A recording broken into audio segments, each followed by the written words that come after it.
one of the largest gathering of diplomats, probably outside Delhi. And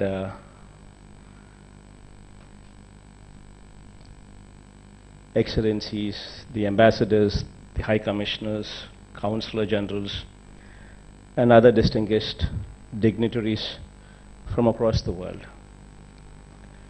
Representatives from Mongolia, Australia, Austria, Bangladesh, Bulgaria, Canada, Egypt, Estonia, Georgia, Indonesia, Japan, and the list goes on. I thank all of you for coming over here, and I welcome you, all of you, as well.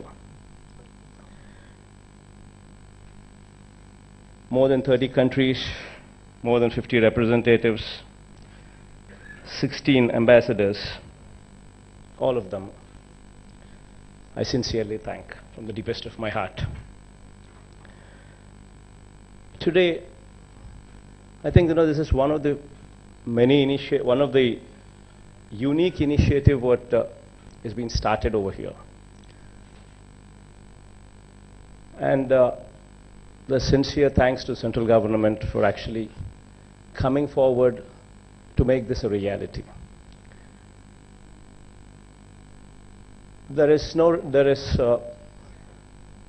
I think all of you here are already aware of the state's background. I would not say that, we are a very developed state, we have everything on a platter. I wouldn't say that.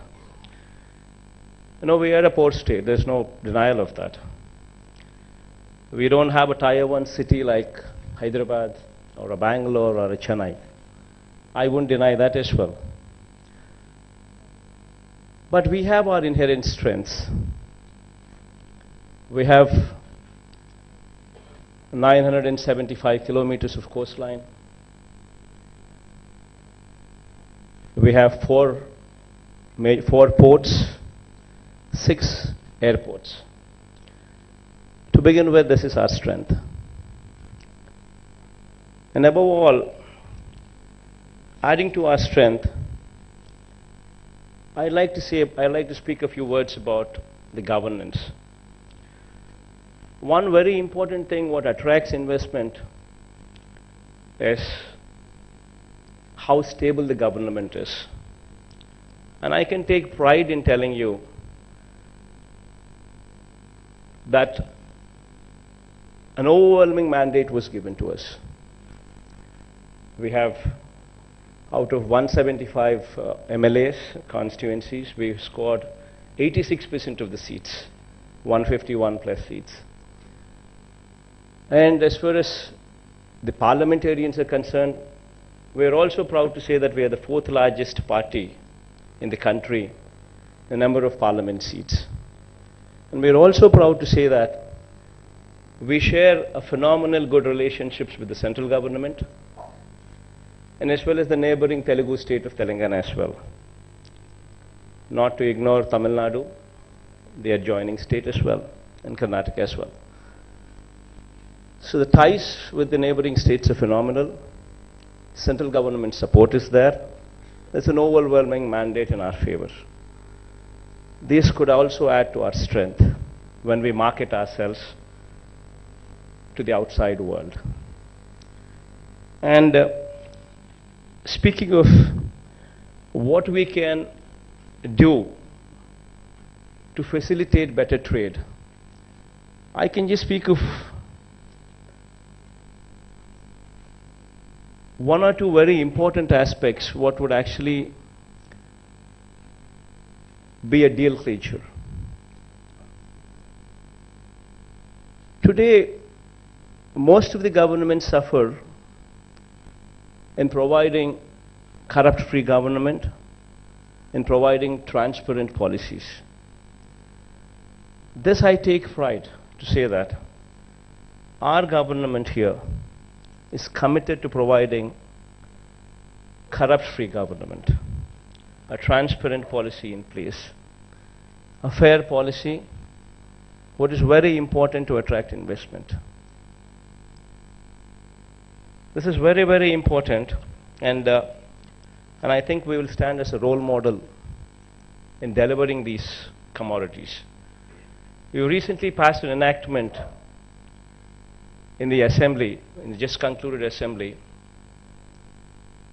and this enactment is the first in the country, and I think it will set a new standard for the country as well in bringing about transparency at the highest level in every transaction what takes place in Andhra Pradesh. And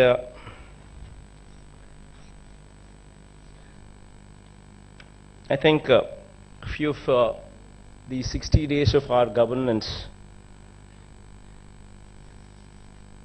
once you want to speak about the 60 days of our governance so far, everybody stands here and, all of us stand here and then we say, we've done that, we've done this, we've done phenomenally well and all those things. But I think most of them here also are aware of reading the newspapers, reading in the news, also aware of, few of the revolutionary decisions that we've taken also, what probably are slightly controversial also. I think that also lingers in few of the heads as well. This also, I think I should address these things in order to give you confidence, because otherwise there's no point. Everything what we do should have honesty. Everything what we ought to do should have commitment. I think sincerity and commitment and honesty, these are the things what actually drive anybody to come and have faith in us. If we do not deliver those, then there's no commitment, there is no faith, there is no honesty, then you will have no takers. Few of the things what actually I'd speak about, what is very important, because you should see the other side of the story as well, because what you read in the newspapers, what you read in the news is one side of the story, and I don't know if it's fully been narrated. The other side of the story also, I think I'll just bring forth on two important aspects. One aspect is, we've recently made a decision to renegotiate on the power purchase agreements, especially these high-rate power purchase agreements. It's probably slightly controversial when it comes to speaking of a state to do something like that. But I'd just like to draw your attention to one simple aspect. What is the point in having a power purchase agreement if the DISCOMs are not in a position to pay your bills? By the time I got into the Chief Minister's post 2 months before, it's only been 2 months since I got into this seat, into this place that I am in. And by the time I had come here and I had taken a review of the DISCOMs, the electricity position there, the DISCOM's position, the officers told me that we had 20,000 crores of arrears. 20,000 crores of pending bills, arrears. The government was not paying bills for the past one year to 1.5 years. Then what is the point in having these PPAs? Will it add any value? Number one, it doesn't add any value. The DISCOMs are already crumbling. So what do? If we are to be sincere about our cause, if we are to do something about it, we need to do something about it, even though they are slightly controversial. So what we did was, we need to give a win-win formula for everybody. So we are trying to renegotiate. I do agree that, there are international communities there are banks there, and we need to give them confidence as well while we renegotiate. So we're coming out with a win-win formula policy as well, where, we're bringing them to reality, seeing that DISCOMs do not work like that, they cannot function like this when the revenues are lower and cost of procurement is far higher. Then no DISCOM can ever function. And the only way we can do this is to bring a sustainable model where the rates come down, where probably investment could be treated as debt with a soft loan. But these kind of innovative policies, if we don't come out with, there'll be nothing left of us to offer anybody anything. And also another important thing is, most of these subsidies, most of the income what comes to us comes from the industrial sector, because these are the people who actually pay up. We have a lot of cross-subsidy, what I think any government probably anywhere in the world would do to the farming community and to the other sectors. So these sectors do not pay much. They just cross-subsidy. The sectors what pay are the industry. And if our cost of procurement is high, then what do? We mark up something on that and then we sell to the industry. And if the industrial tariff is high, then how do we make ourselves competitive? How do we attract investments?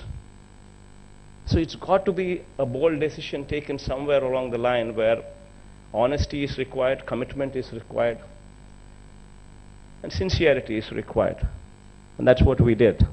This is the other side of our one of the controversial decisions what we took. Then there's another policy also, what might actually raise a few concerns if the full version of the story is not told to. And that is, we recently enacted 75% local reservations. This is also one, it all depends on how you look at it. When we speak of America also today, we have a situation there in America where the governments there also is talking about local jobs. This is the situation what is prevalent all over the world. And today, any industry what comes up anywhere, it adds to pollution, whether it is small quantum or whether the quantum is large. It all depends on the factory that's coming up. But every industry, every factory what comes up adds a little bit to the pollution. And why would anybody give lands to them willingly if they have no hope of getting a job? But this is something what one should actually look at it in a very proactive way, that this is pro-industry. We need to give people hope that we welcome industry. Why would anybody welcome industry? When there is hope that you will get a job somewhere in that industry, that factory, that people would actually start welcoming that industry. People would actually want the factories to come, want the industries to come. So this should be treated as a proactive step, wherein we would actually welcome. Then the other issue is, what about the talent? What about the skills? That would probably be one of the questions what anybody would ask. And here we have a clear-cut policy in place. Before the industry is set up, before the groundbreaking ceremony takes place, you give us the list of what is the qualification that you're looking at. And once we have a list of your qualification, we will work with you together in developing that skill. We will make every parliament one particular segment. And in that every parliament, we will adopt one engineering college there, and we will set up an office there, skill development center there, and we will actively participate with you, work with you, to actually develop these skills. We're not asking for funding there because we will support our children there to develop these skills, but we would definitely want you to support on the teaching faculty part of it, so that our people would be trained good enough so that they're acceptable to you at every level. And we've made this local concept because if this is not addressed, then you will have so much of unrest everywhere. What is the point in coming and setting up a factory there if people are not going to support the version? There is so much of unrest actually taking place everywhere. If my state is not an exception, every state in the country is also having this difficulty. So it's very important that these needs are met with. So the other side of a controversial decision would also have to be looked in a very proactive way. So these are the two things what we actually took in these 60 days. While we have taken the third step is to actually call on you today, take the initiative today to explain ourselves that this is the reason that we have done this. And there is sincerity in this, and we require your cooperation and support in every way. This is reality. Yes, what Andhra Pradesh can offer you, well, these are the issues what I think what I'd be just taking a few more minutes to just explain to you.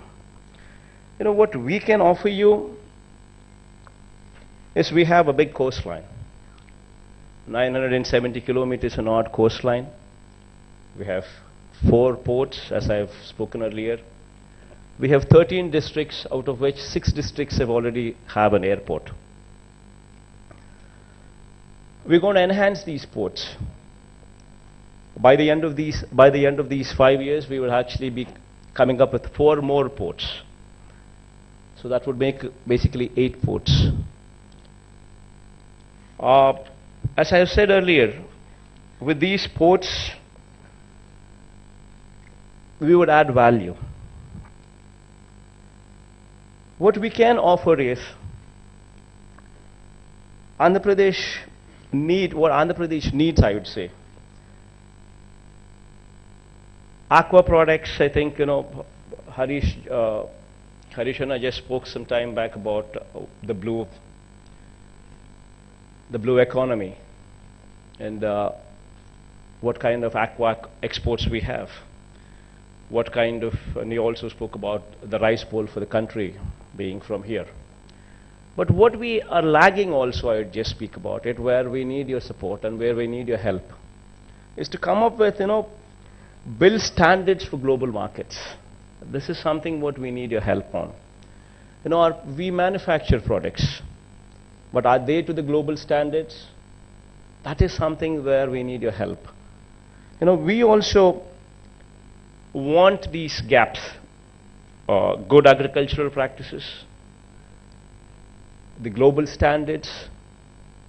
These global standards, both in aqua as well as agriculture sector, we require your help to come forward. We would work together so that our standards improve, so that we are globally competitive as well, so that, you know, we help each other in a big way, be it agriculture, be it the marine part of it. Productivity is one other area where, you know, we have ample land. But I was just discussing with Harish the other day, and these are the things what needs improvement. For instance, we have coffee, where per acre yield in coffee of ours is 250 kgs. And in Vietnam, I was told, is 7 to 8 tons, 7,000 kgs to 8,000 kgs is what I was told. You know, these kind of innovative practices to improve productivity and yield, this would be something what we would also love to collaborate on. And then we have opportunities exist in seaports, investment could be sought. Airports, investment could be sought. Refineries, investments could be sought. Steel projects, investment could be sought. And water management investment could be sought. Mobilization of financial resources for the state would be one important area where we could come along in a very big way. Projects such as interlinking of rivers. We have a situation where we are the fag end state, we are the tail end state. So we have a situation where interlinking of rivers is a very essential part to stabilize this agrarian economy. We have a situation where we need your help there to interlink Godavari to Krishna, to stabilize the water needs there, where both of us can come together in a very big way. We need clean drinking water, where we both of us can come together in a very big way. We're also wanting to bring about green revolution, where we want to actually scrap the diesel buses, the public transport system of diesel, and get into electrical buses in a very big way. So this could also be an opportunity where both of us, all of us could come together in a very big way. Food processing, research universities, Airports and seaports I've just mentioned earlier. Metro rail also in Visakhapatnam is something what is being seriously contemplated. That could also be an area where we could where we could work together in a very big way. Of course, Vijayawada and Guntur also, metro rail also, is a proposal that we have in mind. And also support for our innovative welfare schemes. You know, what we are contemplating, you know, people of the state have given this kind of mandate, what was never experienced in our state. And to be very sincere, this kind of mandate has come because people's expectations are so high. And we have a situation where we need a lot of welfare schemes to also go by. Because, you know, our illiteracy rate, if you were to speak about, if country's illiteracy rate is 26%, our illiteracy rate is 33%. If gross enrollment ratio is to be spoken about, gross enrollment ratio is 18 years to 23 years, children who are being enrolled into the colleges, enrolled into the universities, into the colleges. If those rates were to be spoken about, and we usually compare our economy with BRICS, if that were to be compared, Russia would speak about an gross enrollment ratio of 81%, China would speak about 48%, Brazil would speak about 50%, whereas our enrollment ratio is only 25%. So these are the areas where, you know, we could actually work together in a very big way in improving our society, in bringing into focus, as I've recently spoken about, agrarian situation. We are basically an agrarian community with 62% of our population totally dependent only on agriculture, where there are a lot of good schemes that the state government has thought about to improve the life situation of the farmers, of the ryots, where help would be solicited. A modernization of schools, modernization of hospitals, to everything else, where countries who could play a big role in coming together to help us in a very big way. So all these opportunities, all these things what I think I've spoken in depth. All what I'd like to say is, while I just spoke about the narratives, what my state could offer and what my state is all about, all what I can say now is, I thank you all for coming over here, and with sincerity at utmost level, I say that we are committed to working with you with all sincerity, and you have an honest government, and you have a very proactive team, and we would definitely mark on transparency and corruption-free government at highest level to give you some confidence to that extent.